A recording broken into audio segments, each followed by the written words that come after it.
when Heather asked me about what I wanted to talk about, I always talk about Zen leadership, so that came up. But it occurred to me that this has a particular place in our tradition, um, and I'd like to share some stories around that with you of how I feel in some ways that this is a Mori Sogan's doing, and and Tanoi Roshi's doing, and I'm just trying not to get too much in the way. So I see we're still kind of gathering in. As we're gathering in, let me invite you to open the chat if you can get to the chat. And let me just ask you a question. I'd like to hear where we're starting from. And that is, what's a leader? What is a leader? Let's level set on what the heck we're talking about.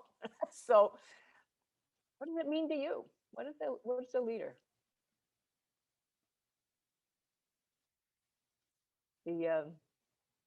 I love this. Someone you'd like to follow. I've heard a second part of that. Someone you'd like to follow to a place you wouldn't go by yourself. So sometimes a leader stretches us, but there is something about that willingness to follow that is really key. And as Hector's saying, it can relate to this sense of honesty or character elements that make us feel like I could be with this person even in a dangerous circumstance. The authentic self-expression that brings value that Cheryl speaks to, that's sort of a definition we use in Zen leadership programs. It comes from Kevin Cashman. I like that one very much too, because it speaks to that authenticity, that it comes from you, that it's your expression, and yet it also creates value. So there's something a little bit paradoxical about it, because it's true to you and it's true to the circumstance. Something about it is valuable to people. It actualize an alternative future. I love that, because in a way, leaders are always bringing the future into the present, aren't they? Whether it's an alternative future or the only future that could happen, I will not say, right? But it's a future, because it's often what we mean by vision, or that sense of that direction, that intention that I sense, or I'm inspired by, kind of a sense of energy or ideation. And then it turns into the work of my hands, the communication of my voice, the products and services that can be produced. It turns into things that matter. So I sometimes say leadership is in the business of turning energy into matter. As Bill says, someone who acts when needed. So there's this sense of timing in leadership, of catching that moment when to enter, right? Again, in that sense, has something in common with martial arts, of being able to read the situation and co-create with it. So acting when needed. Someone who knows what they've got and what they need at all times within them. Isn't that a wonderful sense of leadership, that sense of limitlessness that could come through us if we knew that we've got what it takes for the situations that we face in our life? Ask the question a little differently now, a more personal way, and I'd like you to just breathe with this one for a moment. When you pick up the sword of leadership, or the mantle of leadership, when you pick up that mantle of leadership, what does it mean for you? What does it mean to you when you lead?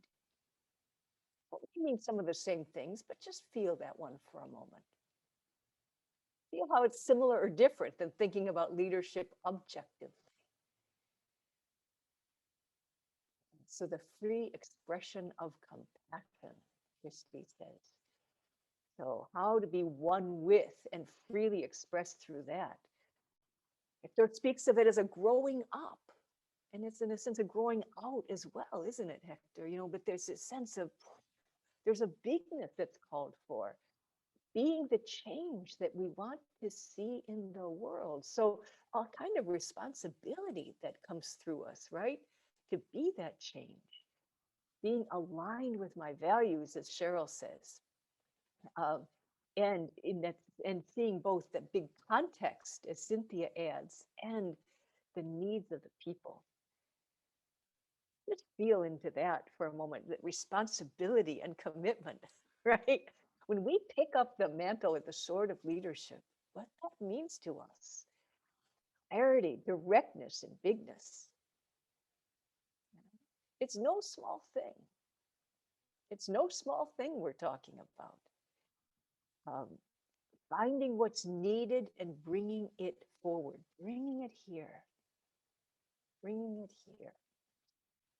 So thank you. Moving freely and at the same time with decisiveness. So in a way, I love the paradox of that. And you'll see when we talk about leadership, when we talk about your leadership, it's always going to be paradoxical because you're a paradox. The human being is a paradox, as we'll see, I mean, you already know it, but we'll probe that a little bit. So in one sense, we have to be very clear and decisive, make the cut, make the call. In another sense, free to act, free to move, free to change, right? In one sense, we have to nail it. In another sense, we have to be unattached. So it has this both qualities, right? Both qualities. The ultimate servant role, Jim writes. Feel into that for a moment. Because is that the way a lot of people take leadership? That's the way you might take leadership. But we see a lot of examples in our world of pretty bad leadership. People who have power, but they don't have what you've just described. Do you understand what I mean? People who have authority or position power, or just a really big ego, right? But they don't have that sense of caring or compassion. So leadership comes at all stages of human development. At all levels of human development, from bullies where might is right, to sages, to people who are one with, right? At all these stages of development. Now, when we think about our notions of leadership, and as Jim says, and I really invite you to keep writing in the chat because you'll keep guiding me with your comments. That's how it works, but it occurs outside the bounds of authority. True leadership is like that, in a sense that we use position powers sometimes where we have some kind of control over people, but real true leadership, and leadership that brings that something special out of a person is always volunteered. I mean, that followership is volunteered. And so the leadership that inspires it is not something that can be forced. And yet think about human history for just a moment. Think about human history. And for how long in human history, leadership has been in a way equated with I'll call it military leadership, or sportsmanship, or the strongest person who could fight, right? A might is right kind of leadership. But a lot of our notions of leadership emerge out of, I'll call it life and death situations. I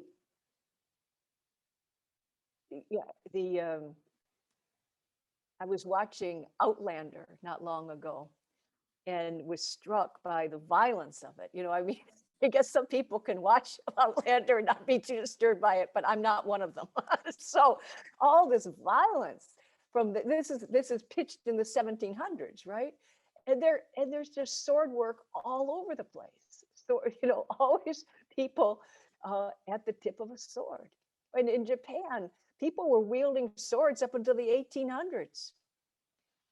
Some people described Mori Sogan as one of the last living samurai. He was, came out of he lived in the 20th century, but right at the start of it.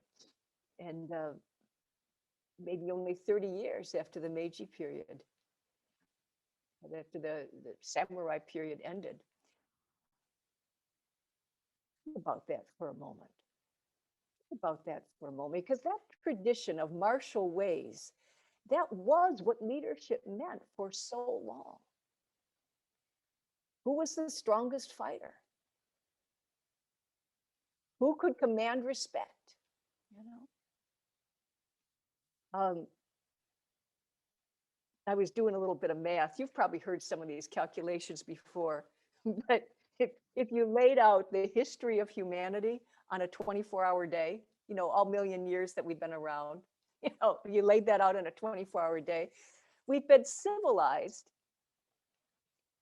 We've been civilized for, you know, call it 10,000 years, right? You know, we've had some kind of civilization for maybe 10,000 years. That would equate to about 15 minutes. Just think about that for a moment. About 15 minutes of a 24-hour day, we've had some kind of civilization. For about 3 minutes, we've had enlightened people like Buddha. 3 minutes. And pathways like Buddhism or Zen. For about, we put down our swords in terms of the way that we handled society and righted wrongs in the last 15 seconds. 15 seconds. It gives you a sense of scale of things, of for how long we've equated leadership with some kind of military might or fighting power. And only very recently have we really had systems of law or organizations of any scale or rules to follow or social norms that would start to suggest leadership is something besides that. Now, even old norms of leadership would say there's a character element that had to come with it, right? Yet,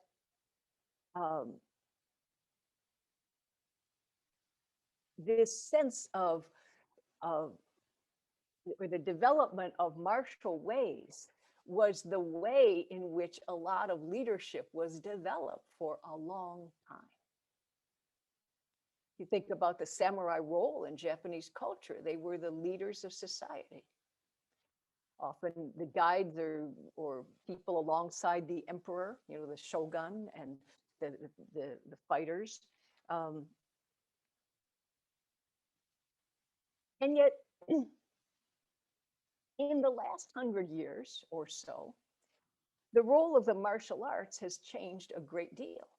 And the martial ways have changed a great deal because they've gone from being needed for life and death in daily affairs to being something that people like me would train in at night, you know, after their day job.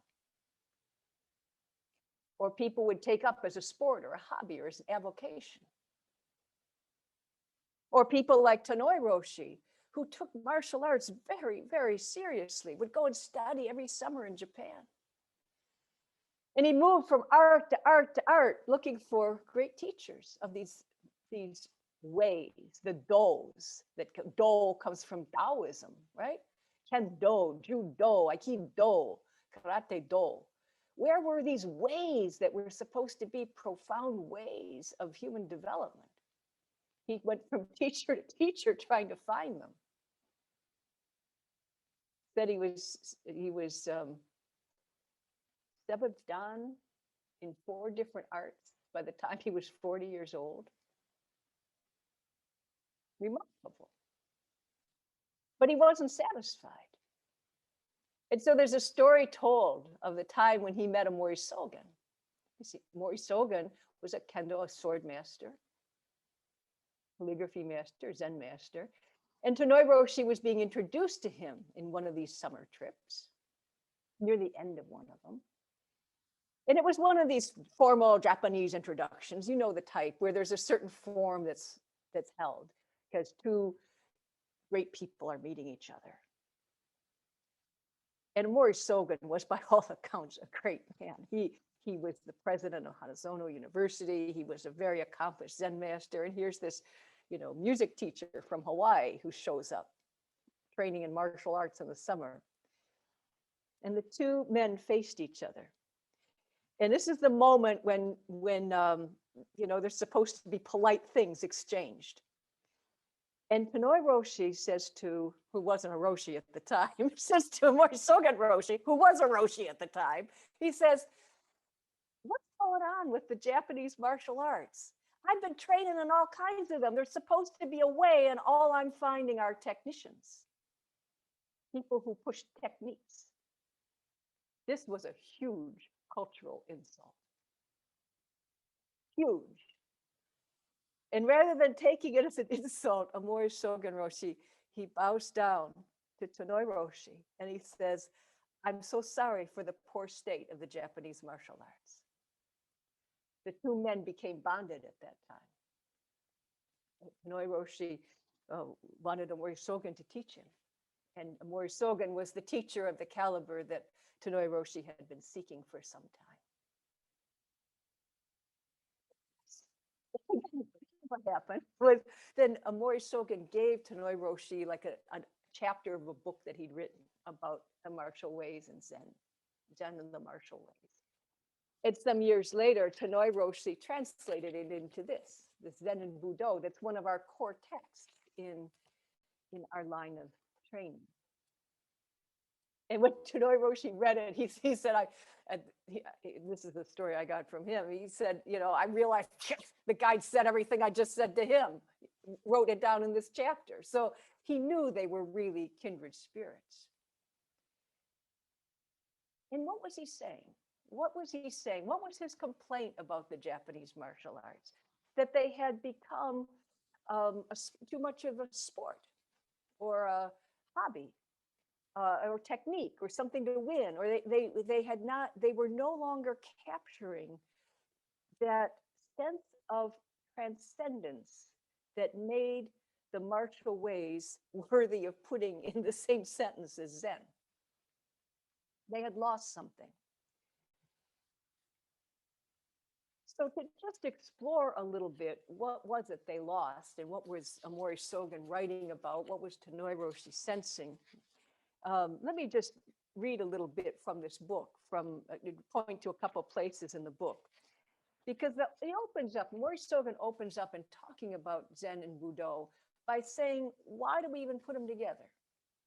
Why put them together? And this is a question I was often asked, even with Zen and martial ways, because a lot of people have a view of Zen being a line of Buddhism, that it should be universally pacifistic.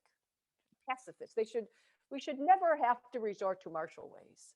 We should never have to be forceful.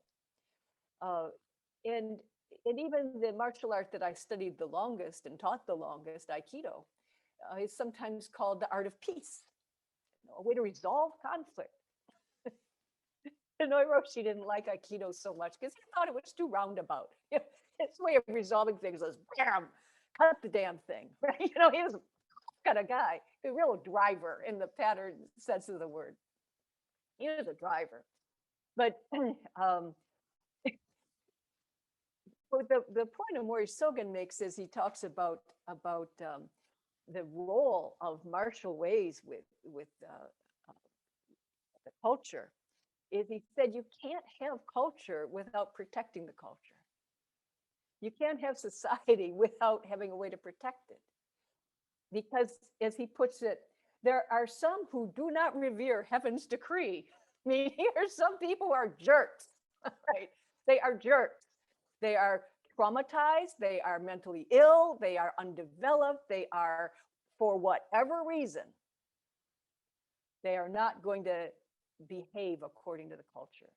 Therefore, they are atrocious. They have no respect for anything. That's what he wrote. When they hinder the civilization of the culture, the art, or civil affairs, they have to be dealt with. He says they should be brought to justice or punished, or by launching a campaign, peace be brought to the nation. This is martial. This is the Budo. This is the Bu part. You need the power to uphold the culture. Let's talk about that in our country. In the United States, I realize we have several countries here, so my apologies. I don't want to be too American-centric, but we've watched in our country how There's been this tug of war where it hasn't been clear to us what's going to prevail. Who's going to have the power to put down atrocious acts, like storming the Capitol? Holy cow. If you don't have some kind of way to exert power, your civilization won't hold. What was the first point he was making? That it's not an either or. It's the culture and the necessity to protect it is going to come hand in hand because of the nature of the human being. You'll need leaders who can enforce the rules the civilization lives by.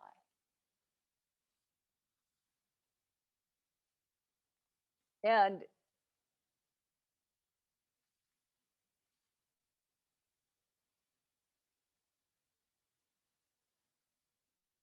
what he goes on to say is there's two qualities to it. There's two qualities to this kind of skill, that you have to have superior strength or power to put down the atrocious acts, but also a superior sense of, I'll call it moral strength or spiritual strength, so that you're acting according to the way, according to the Tao, according to the Do. Um, so part of it is raw skill, and part of it is that bigness. Part of it is that you can be powerful, and part of it is that you're developed or awakened. Both things, both qualities come together in the training of the martial ways. They were supposed to come together in the training of the martial ways. How to be both skillful and how to be transcendent of self. When the martial ways became a sport, became how to win. The self maybe didn't have to be transcended so much, and hence fell into kind of a poor condition. Also, the conditions for martial training became, in a sense, less severe than the life and death conditions they arose out of. So uh,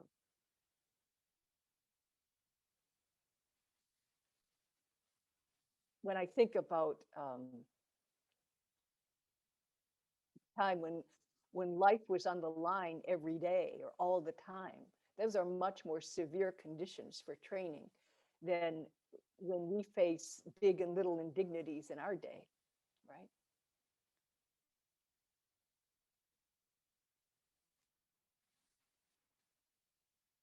So Morris Sogan goes on to say that Zen, without this powerful training as a companion,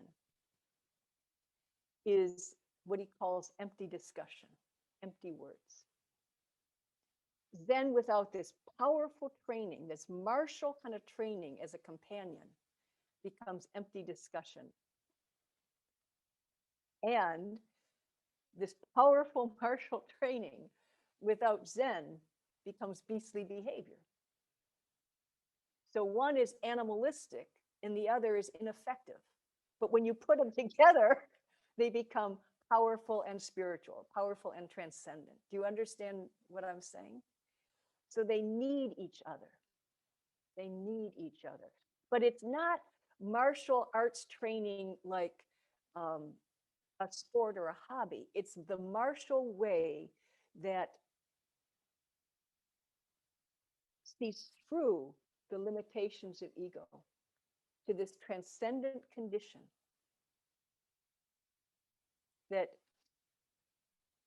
negates the ego, then negates the negation and gets the whole picture.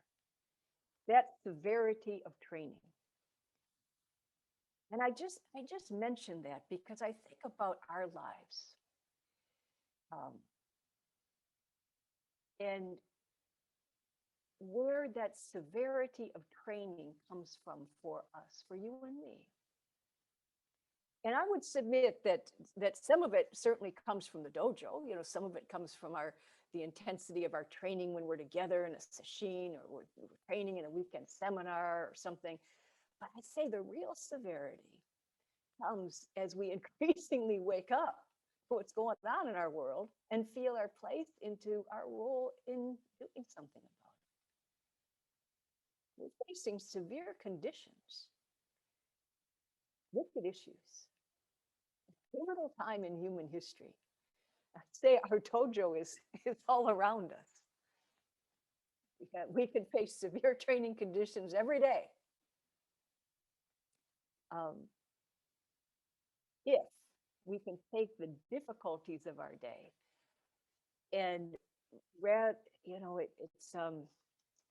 there's a funny thing in martial art training where if you've done a lot of sword work or something like that, you know this feeling that we say exhaust the I, exhaust the self, where you exhaust all the regular muscles, all the regular habits that do something, and then something else can come out. A lot of times when we exhaust ourselves in our daily lives, we just feel it's as burnout. I'm exhausted, like, oh, I can't take it. There's another way to take exhaustion where we break through to the other side of it. It's that quality of how we can use even exhausting conditions to break through rather than break down that would start to turn the world as our dojo into something of the caliber of these martial ways. That kind of severe training that helps us blend our Zen with the power that lets the two come together as neither empty discussion nor beastly behavior. So then in chapter 2 of this book, he goes on to talk about the paradox of being human. He doesn't call it that, but he basically lays out something about this 24-hour day I mentioned earlier, the history of humanity. And he has his own, his own cut at it, but I'll just paraphrase to say that we have an ego that is bent on its own survival. We'd be psychotic without it, so good thing that we've got it. And the ego passes through characteristic stages of development. It took a couple years to even form in us. We weren't born with an ego. It takes about 2 years before the ego boundary forms, and it usually arrives with the onset of language. And at the start or early years of our life, the ego is quite immature. It really doesn't have empathy. It thinks it's the center of the universe. And for, a 4 or 5-year-old, that's probably okay. But around that time, empathy starts developing, a sense of empathy. And they often say children start to develop even deeper empathy when they start to understand suffering and mortality. Empathy starts developing somewhere in the range of 5 to 9 years old. And then beyond that becomes stages of, there's also stages where we get socialized into our family. There become stages where we become very obedient and follow the rules. And there's stages where we break free and become rational beings, start to think for ourselves. Those are usually the teenage years where we're just a pain in the butt to everybody, think we know everything. And then we get a little more seasoned, we become more sensitive and strategic as we get to the next stage of development, and then more integrated. And on it goes from each stage, in a sense, casting a wider net. There's many ways these stages have been described, but they all have this in common of the ego gets more inclusive of what it cares about. So as you can imagine, leadership at each of these stages looks really different. And the immature, self-centered, egocentric stage, it cares about itself, period. We have some stellar examples of that.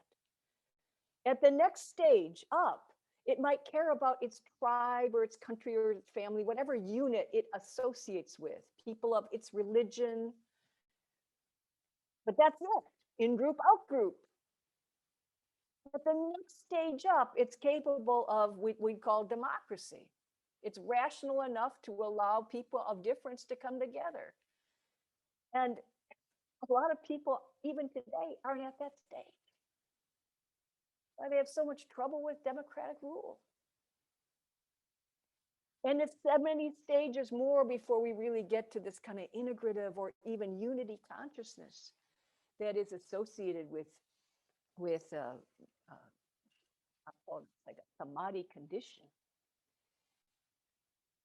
So the ego is bent on its survival. It must kill to live. There's no alternative to that. We have to kill plants and animals to feed ourselves, and we're killing as they even said in here, we steal sunlight and water from the earth and from the skies and all kinds of stuff. We need stuff to stay alive. We have to get our own needs met. In addition to our survival physical needs, we have a Maslow's hierarchy of needs for security and love and belonging and self-esteem and self-actualization. And the ego wants those needs met. It wants those needs met. And we go up through these stages. So that's the ego in the world of dualism. And then there's another part of us we could call the way to transcend dualism. That is, goes by different names: the whole self, the Buddha nature, Tathagata, the true self, beyond the ego, the negation of ego. And because we have this nature, conventional secular life is never ultimately satisfying. Because we have this bigger nature, the concerns of the ego alone even are never ultimately satisfying. So we suffer something in that process. Either we're always afraid our needs won't be met, and so we struggle along, and somebody might, one person put it, so what's this all about? You just keep suffering and then you die? Is that what life's about? I mean, these questions of meaning and purpose, they haunt us. And every spiritual, religious, and mystical tradition of the world has sought to answer them.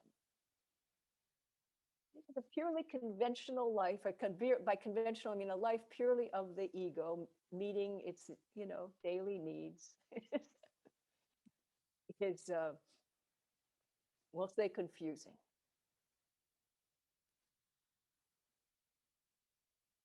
So we're made of mixed stuff. We are mixed stuff. The true human body, the entire universe, as Amori Sokan would say, and a differentiated character in a particular skin sack. We are mixed stuff.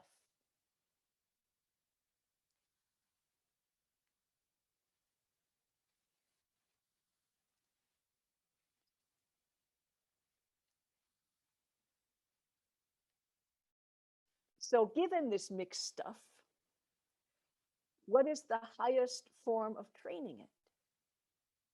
What is the highest form of swordsmanship is the way it's asked in this book. But I say it's the same question for leadership. What is the highest form of leadership? And that is answered in the 4th chapter. A story from Teshu, who was asked about the highest form of swordsmanship, and he directs somebody to this temple in Sakusa. And this guy goes to the temple and walks around and looks around thinking, am I going to see some teacher here, or some formula somewhere, whatever, and doesn't see anything. And as he's leaving the temple, he looks up, and on the wood carved over the entry on the inside are 3 letters, Se Mu'i, to take away fear, or to give fearlessness. Take away fear.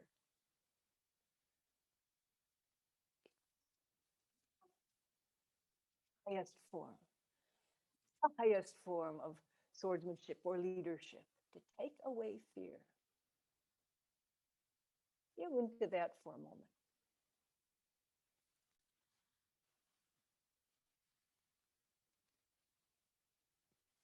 So fearlessness, as it says here, is removing fear and anxiety from the hearts and minds of the people.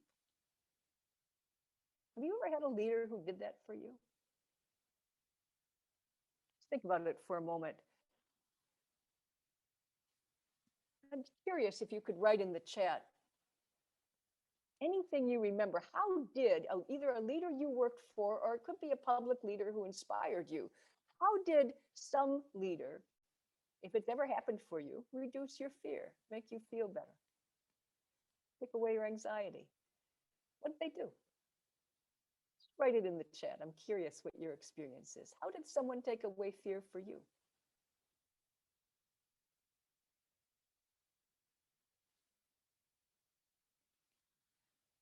So as Dennis says, they saw me at my core. They saw me. If somebody sees us or hears us or acknowledges us, there's this sense of connection. Marcellus has empowered me, gave me some strength to be able to act through me. Heather, aka the Chose Zen Virtual Dojo, says contagious optimism. So that spirit of positivity and energy is so contagious. But that spirit of positivity. So what do we get when somebody sends us positive energy? You know, the research around this is kind of interesting because the heart math people are very good at measuring things like heart rate variability under different emotional states. And they found that when we're positive, our heart rate variability gets nice and regular. It's nice and healthy and makes the field around us nice and big. Nice and big. So think about that for a moment. Settling the anxiety of the hearts and minds of the leader, in a sense, is of people is in a sense very physical. People settle down. So that expanding perspective, as Ben is saying. So to help me see more, it joined me in a bigger picture. I felt maybe connected to something more through this person. Freed me from self-consciousness. Now, isn't that interesting? Because that self-consciousness makes us feel separate. But when I'm freed from it, I feel a part of. I feel a part of. We're talking about what to do, what's the next positive step to take, not some kind of blaming or reactive coping mode of what I didn't do. So someone who pulled me toward what was right to do. Again, you can see how that could connect us with the situation or context at hand, rather than making us feel separate and apart and, beating up on ourselves for something we didn't do. And as Michael adds, knowing when to challenge me. So again, you can sense that deep seeing, that deep sensing of someone, and knowing when to lift up, when to put down. So that deep sensing, the connection.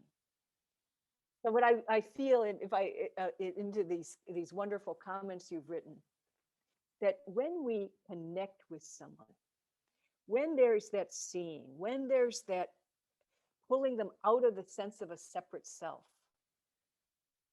the illusion of separation, what remains is the connection. And fear doesn't grow in this connection. Fear grows in separation. So it's removing the condition in which fear grows, isolation. And as we've said, I think Gordon made this point in his wonderful work around facing sufferings. Sometimes we cannot cure the condition. We can't solve the problem. We can't fix it. But we can always cure this isolation. We can always close the gap.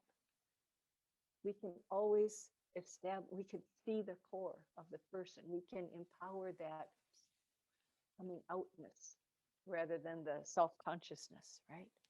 So we can always address the core issue of human alienation, even if we can't fix the symptom. So, how do we do that? One of you've given some wonderful examples here. One of the examples you read about in chapter 4 of this book. And if you're curious and you don't have this book, it's available through the dojo. It's probably available on the website. I think you can order it. Just a short little pamphlet, but a good one. But one of the examples it gives in here, it talks about the example of a penetrating gaze of somebody who can manifest an enormous amount of power.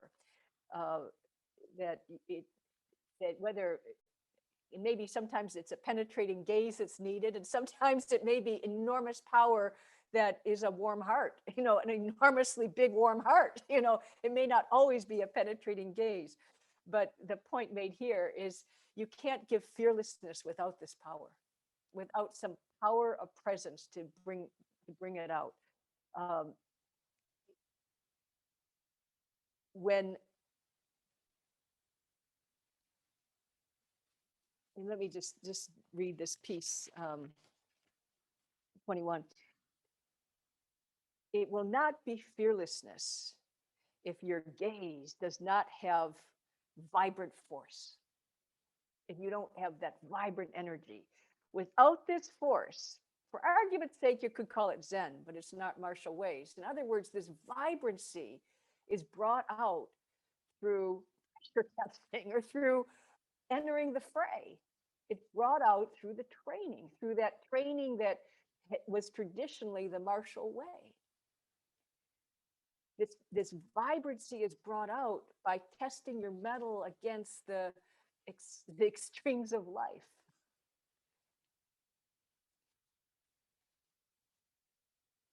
And in these extremes, when egotism is penetrated, he says it's more genuine than the ego searching for its no self.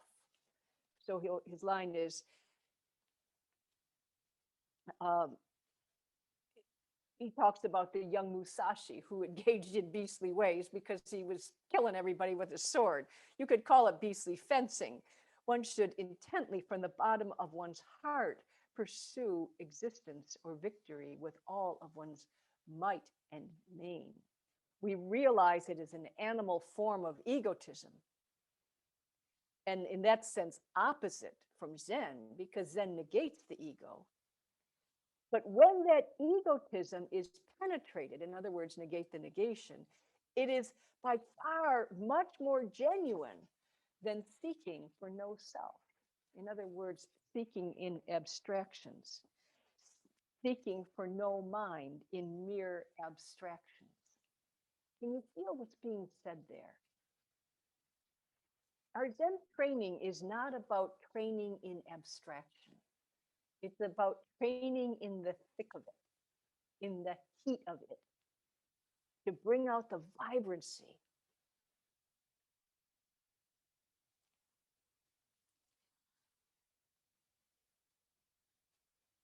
So we don't train in abstractions, but on the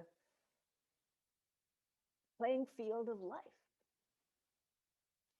And with as much resource and strength as we can draw from one another in our moments of intense training together, and then how do we bring that into our life where we can contagiously do some of the things you just wrote about in the chat that take away fear? Contagious enthusiasm, attunement to others, expanding their perspective, showing them what to do, not what not to do, pulling them forward, settling their self-consciousness. How can we do these things? So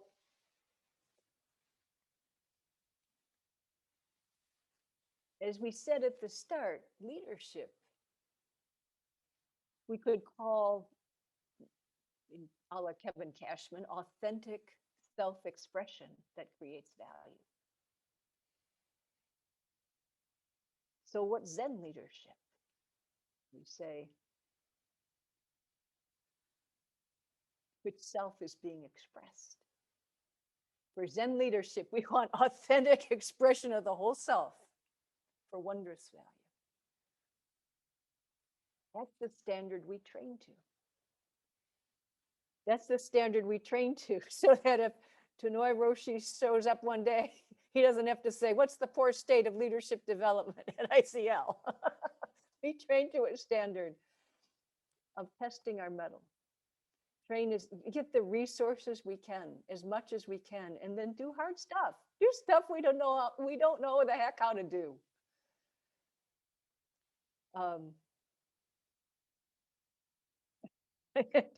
And truth be told, I've been doing that for at least 10 years now.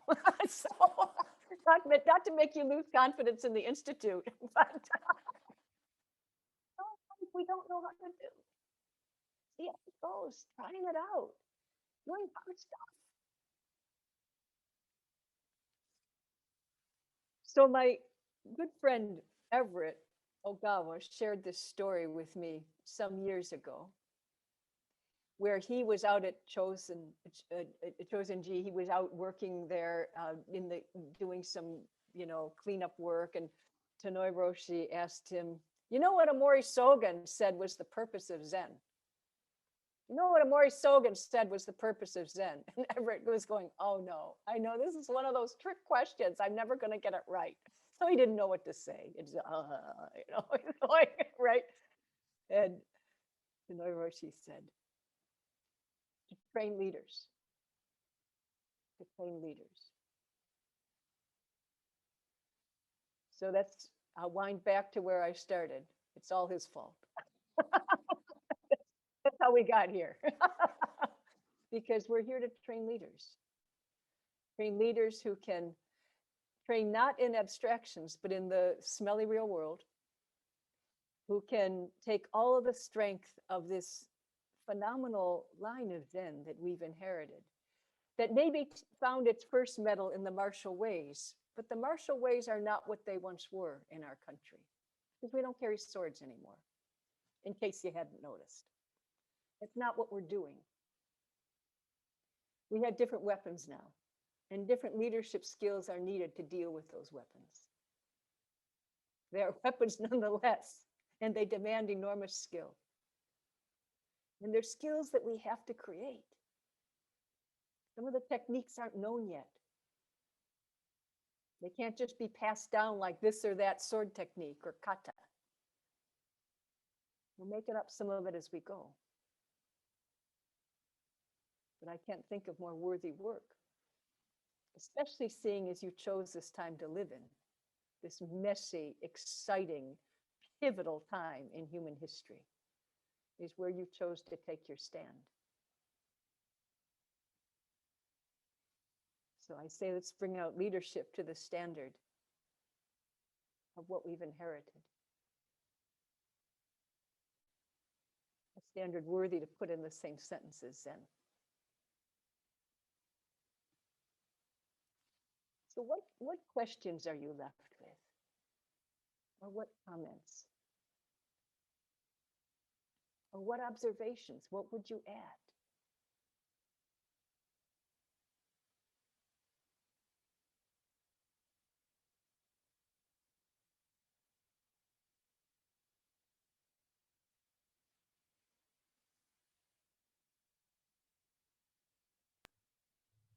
I have a question. Yeah.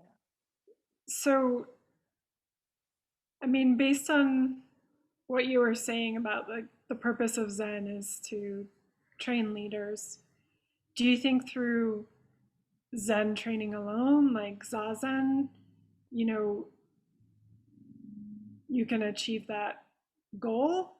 Or like what are the different components, or what's the structure to kind of actualizing that? It's a good question, Heather. And I think we're also creating some of those structures as we go.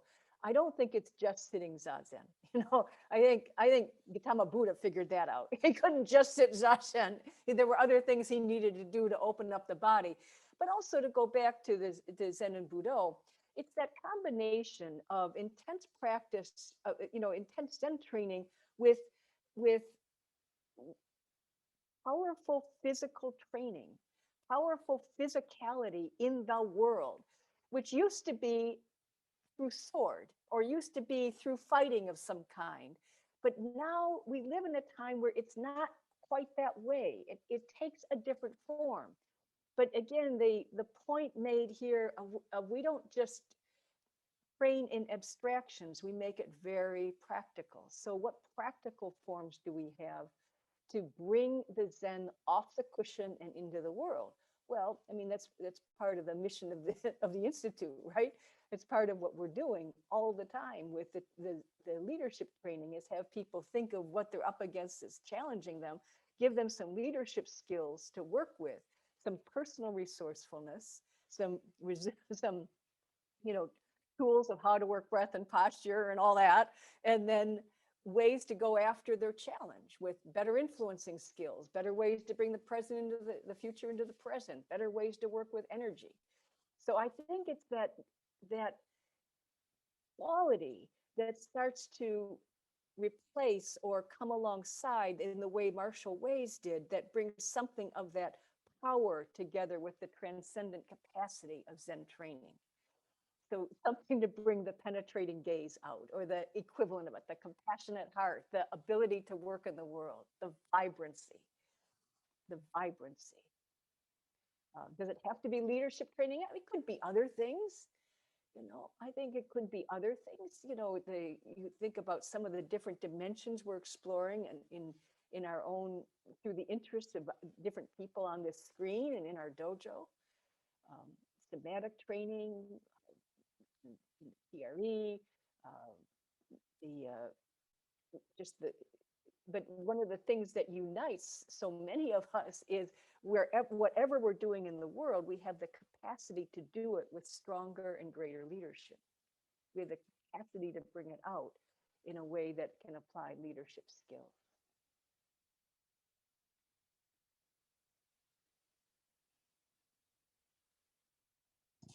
Don't make it abstract. Yeah, Dennis. Healing, absolutely one of them, Bill. Yes. Dennis. I've experienced that at Machine, the exhaustion of, have appreciated the learnings that came from that. What are other ways to learn like that aside from, are there other ways to learn from that aside from going through a session? Like to be in your everyday life? I think embracing the suffering, entering the difficult places, going into the mess. I think that's, and even tending to our own exhaustion in daily life in a way that can be more toward breakthrough rather than breakdown. I don't pretend to have the formula for that one, but it's something I ask myself. I ask myself sometimes when I'm really exhausted, is what's on the other side of this? What's on the other side of this? Is there, if I'm really exhausted, is this actually a possibility of doing something a whole new way? Is there a whole new approach to this? A little bit that same question I might ask when I've swung the sword too many times and my right arm has gone numb. Well, I can't use my right arm anymore. So, it's something else has to take over. So is there something else that could take over? So finding those points of exhaustion, is there something else that could come through? Kelly, I love your comment about learning shakuhachi. Can you say more about that? How would you put shakuhachi into it? And is it? Oh, I guess maybe such a humbling endeavor. Okay. That the exhaustion of lack of measurement of progress, I guess. Even I asked Honda Roshi on the about a certain, tips on a certain part of learning. And he said, because I said, I don't think I'm really getting it very well. And he says, oh yeah, that with very dedicated training should take 1 to 3 years. Oh, okay. But that's a great point, that sometimes we can choose a particular thing to really master that is going to bring out that exhaustion in a kind of, I want to say, a non detrimental way. You know, it's not going to destroy our kidney functioning in the process. You know, that kind of thing, right? That's helpful. That's helpful. And it's so important to respect that, you know, some of us are not spring chickens anymore. You know, even in martial training, the way it changes over time, you train differently in your 20s than in your 30s and 40s and so on. So you have to respect where you are and find the training methods that work for you there. But finding things that exhaust the eye, you know, I had the thought the other day that I still need to allow failure more, you know, because I have to exhaust some of my hold it togetherness. You know, I have to exhaust some of that more. So it was hitting me that I think facing into the messiness of life and letting it be is part of what again can build that capacity. So Jenny, I know we're almost done, but maybe to carry on with this, that comment raised this question about what is the point of teaching leadership, so to speak. I mean, to what extent are we not being superficial in most of these encounters? I'm not saying ours, but you know, in the world full of wanting to scale up capacity of people when everything's going to take much longer and require much more depth than most of what is happening. What's the tension that I kind of deal with personally, thinking about, you know, I'm not a spring chicken anymore, right? So I don't have unlimited amount of time, you know, how to put that to the best possible use when so much is required of those we're trying to reach. Yeah. And this is where I think I have found this journey into resonance so helpful for me personally, because the sense that really comes to me is that there's a kind of inexhaustible way of working in accordance with the way, in accordance with sensing the conditions that are, what part resonates with you, what is your work now. It's not going to be the same work as when Jim was 20. It's just not. You know, it's like life will demand a lot of us, right? But it's not going to ask us to do something unnatural. It's going to ask us to do something maybe right at the limit, but it's not going to ask us to do something that's not ours to do. So how to listen for that, feel that, move with that without resistance, you know, which is a kind of get the resistance out of the way and just go with what is called forth. I feel like that's really guided me in these recent years to listen to life for what is my part to really lean into.